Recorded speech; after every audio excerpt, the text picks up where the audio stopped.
Welcome to How Brands Are Built, where branding professionals get into the details of what they do and how they do it. I'm your host, Rob Meyerson. Thanks for listening. I'll be talking to a lot of namers in this first season, and in this episode, I'm talking to one of the most experienced namers out there, Anthony Shore. Anthony has over 25 years of experience in naming and has introduced more than 200 product and company names to the world. A BBC News article called him one of the world's most sought-after people when it comes to naming new businesses and products. Anthony has led naming at Landor Associates. He worked at the naming firm Lexicon, and now he runs his own agency, Operative Words, which you can find at operativewords.com. I had a great time talking to Anthony. He shares a bunch of knowledge, some great tips and examples, and we even got to nerd out a bit talking about recurrent neural networks. Here's the conversation.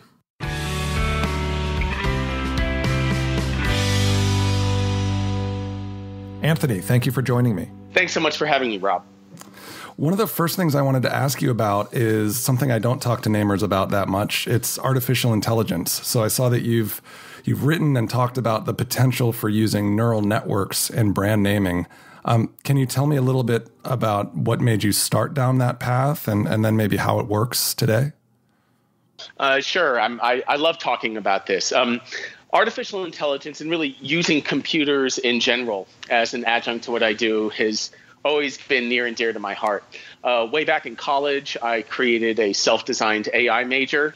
And so when recurrent neural networks started becoming available and accessible over the last few years, I took an interest. And a woman named Janelle Shane, who is a nanoscientist and a neural network hobbyist, started publishing name generation by neural network. And this really caught my interest. And she was doing it just as a hobby and for fun, but I could see that neural networks offered a great deal of promise. And so I engaged with her and asked her to teach me what she knew so that I could also use neural networks to help me create brand names, in addition to using the other tools that I use, like my brain and other bits of software and resources. And is there how technical is it now in your use of it? Is it something that anyone could do, or does it really require a lot of programming knowledge? Well, right now I'd say it's not for the faint of heart. The only interface that's really helpful is through a command line, really using a terminal. So it's all ASCII. It's done in Linux, and there's various and sundry languages that have to be brought into play, like Python and Lua and Torch. And so you got to know what you're doing a little bit. Yeah. It's not something that's just a web interface that you can plug ideas in, and it's going to work like a charm. Now, that is right now. And it's changing constantly. I mean, even in just the a few months, 6 months that I've been doing this, I've been seeing more and more neural network front ends on the web pop up, but their results aren't very good at all.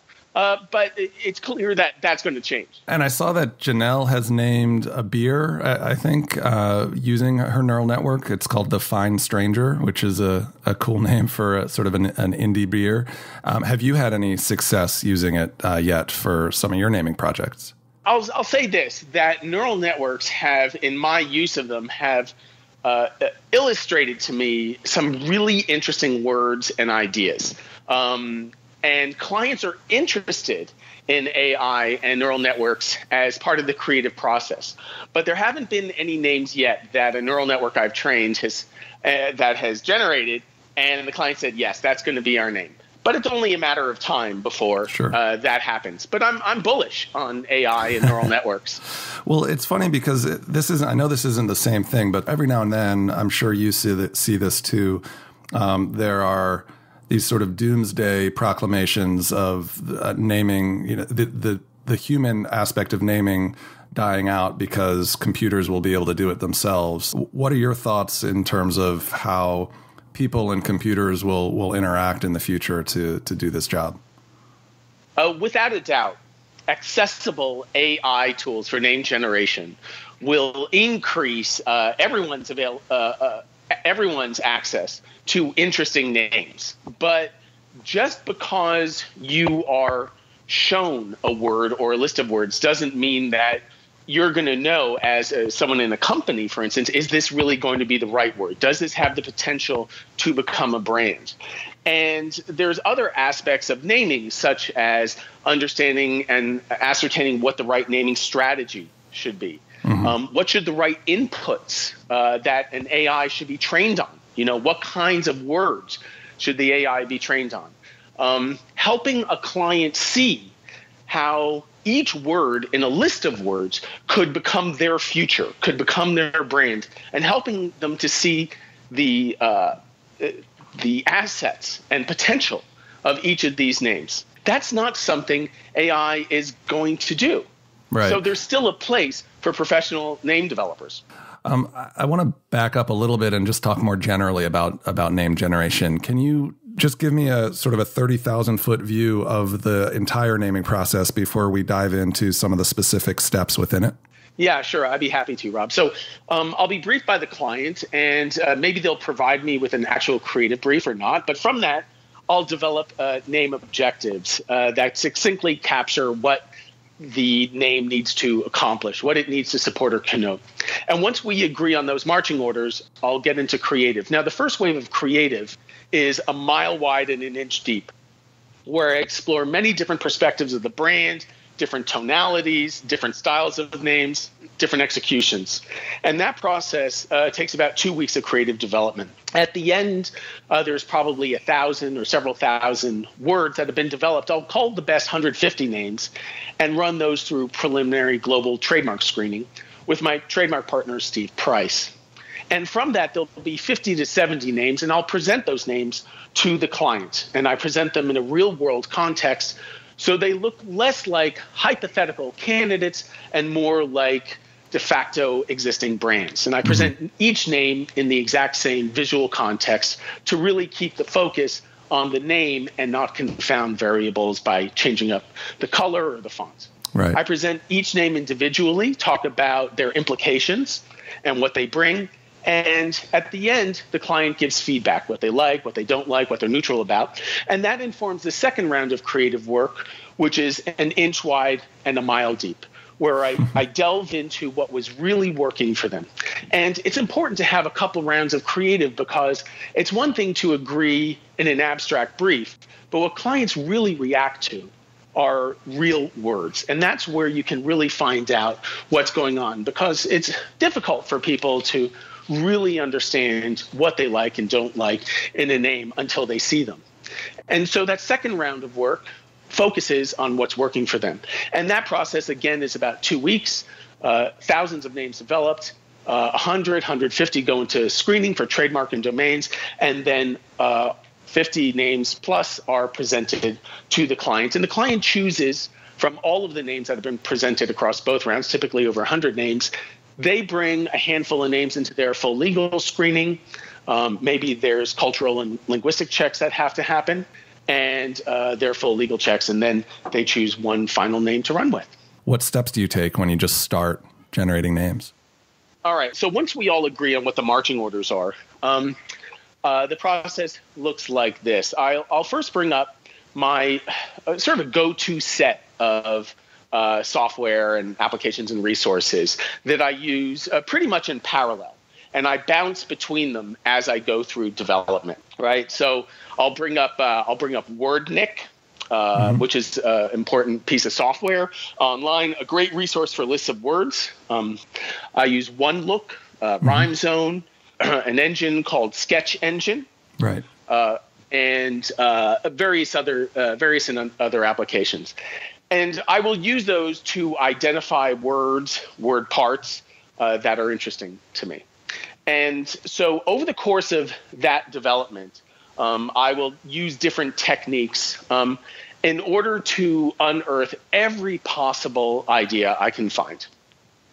I will also go through prior projects that I've done through Operative Words.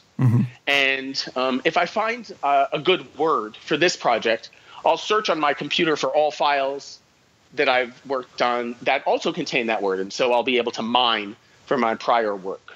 And so that creative process happens for about 2 weeks.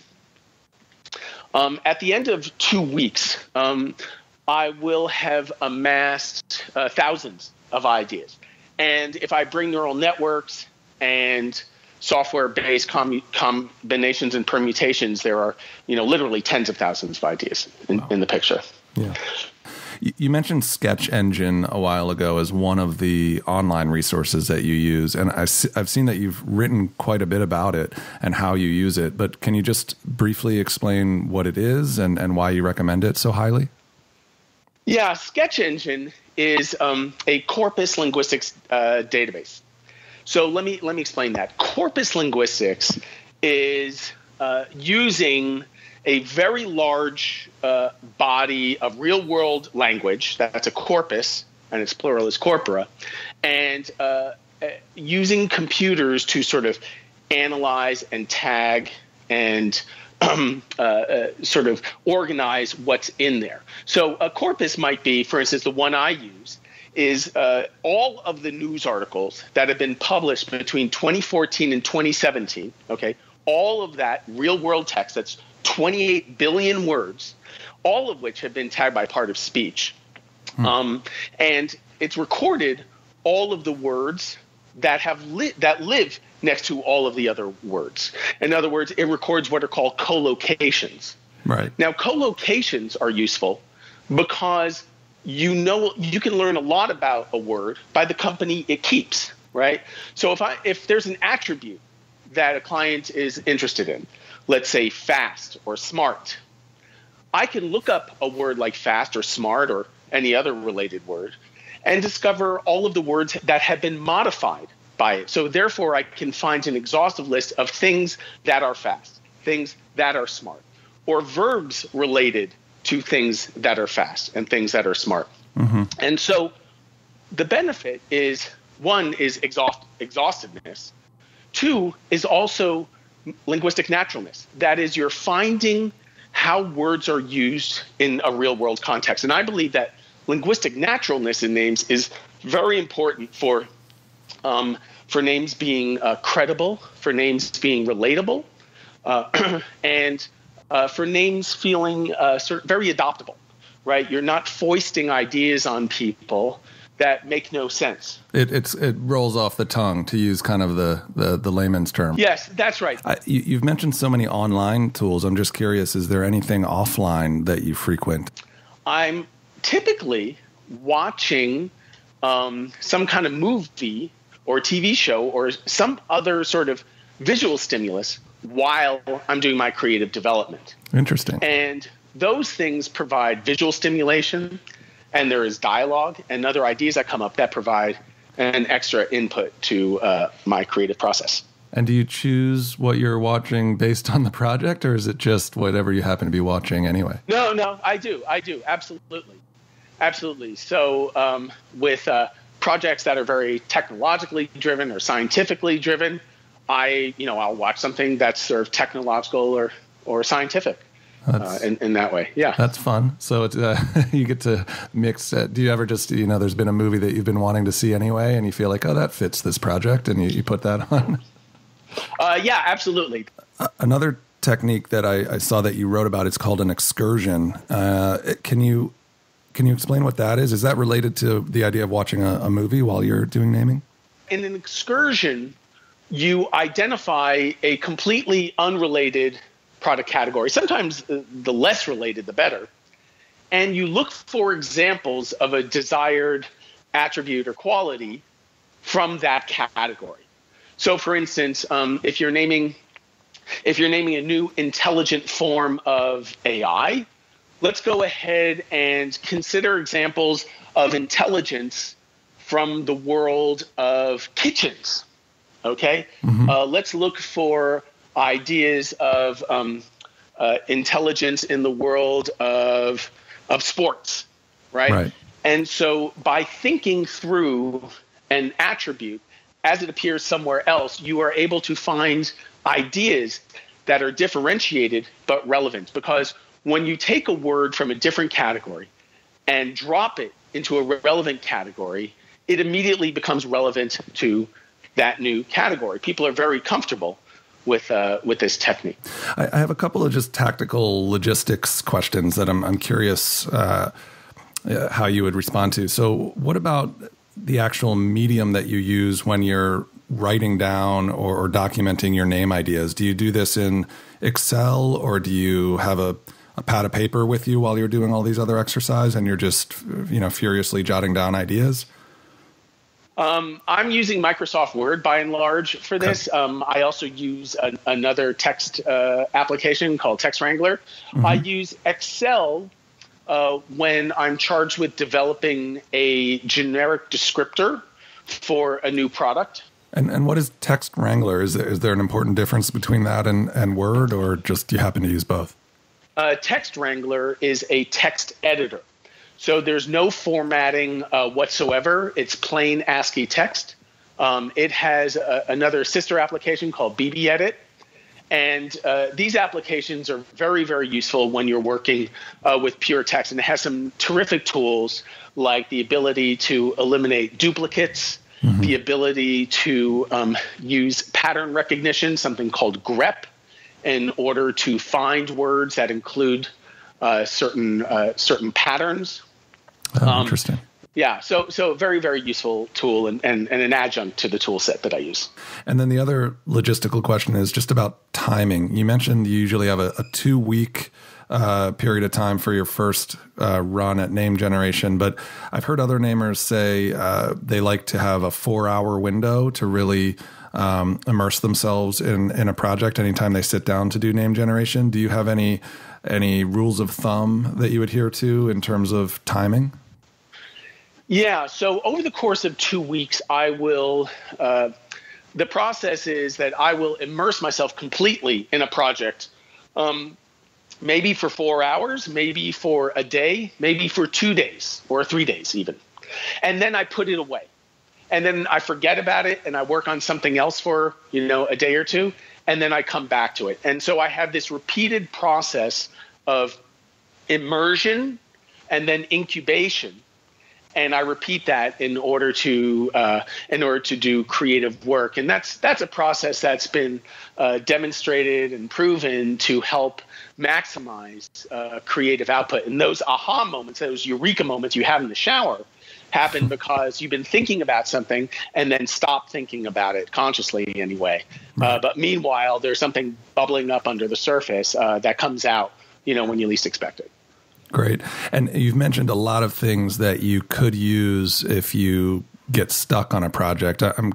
Do you ever get writer's block, so to speak? And if so, is there anything that you haven't already mentioned that you would use to kick yourself back into naming gear?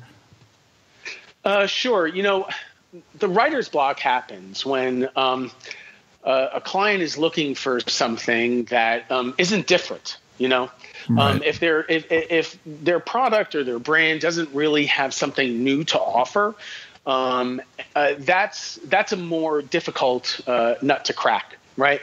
And so in those cases, I will look at projects that are utterly unrelated in any way, including or other kinds of lists. And in this way, I expose myself to words that have nothing to do with the project whatsoever.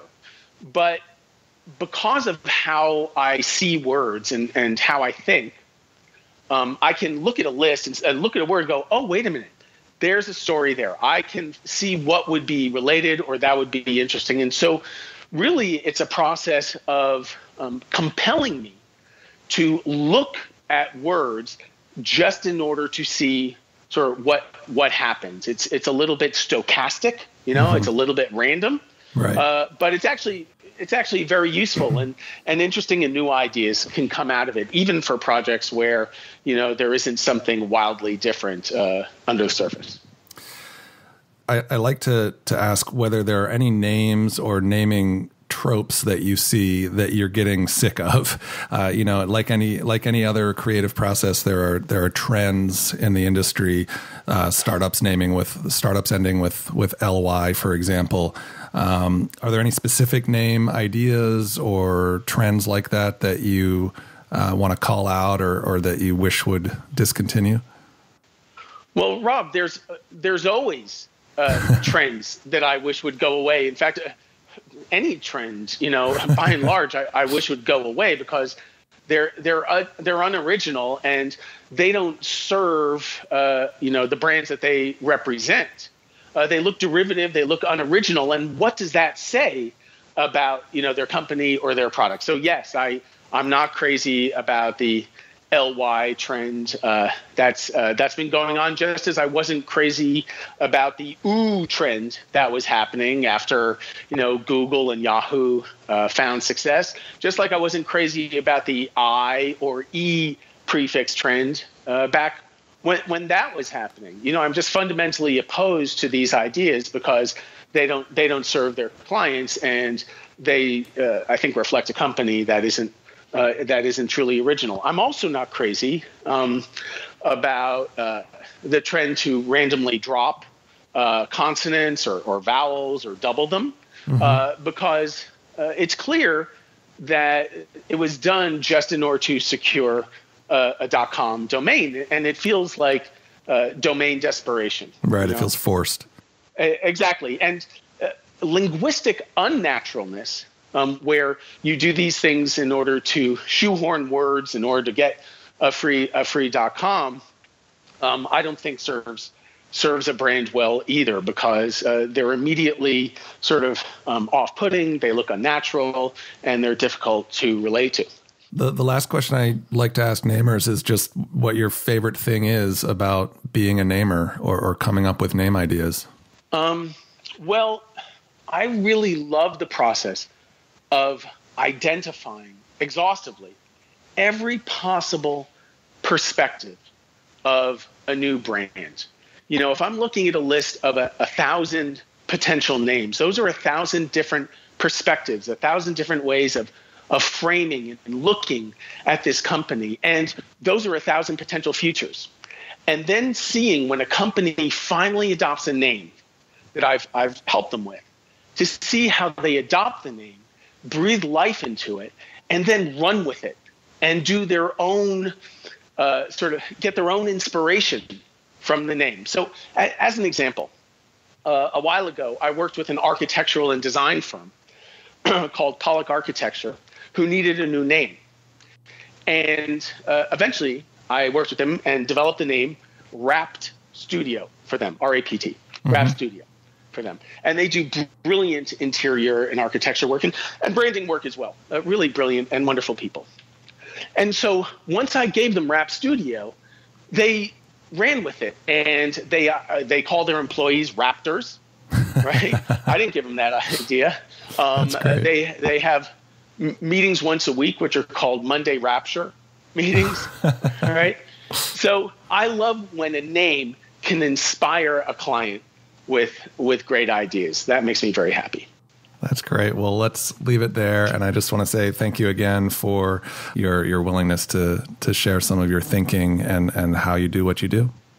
Well, thank you so much, Rob. I really do this for selfish reasons, because I hate ugly words.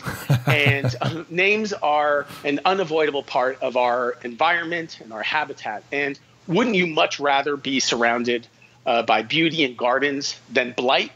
And I feel that way about names. And so I give away what I know because I want other namers, even my direct competitors, to come up with great names so that they can also populate the world with words that are interesting and creative, imaginative, and words we like to have around. Well, you call it selfish, but it seems selfless to me. I really appreciate it. And thanks again. Let's go make some more beautiful words out there. Yeah, let's do that. Thanks, Rob. All right. Thank you.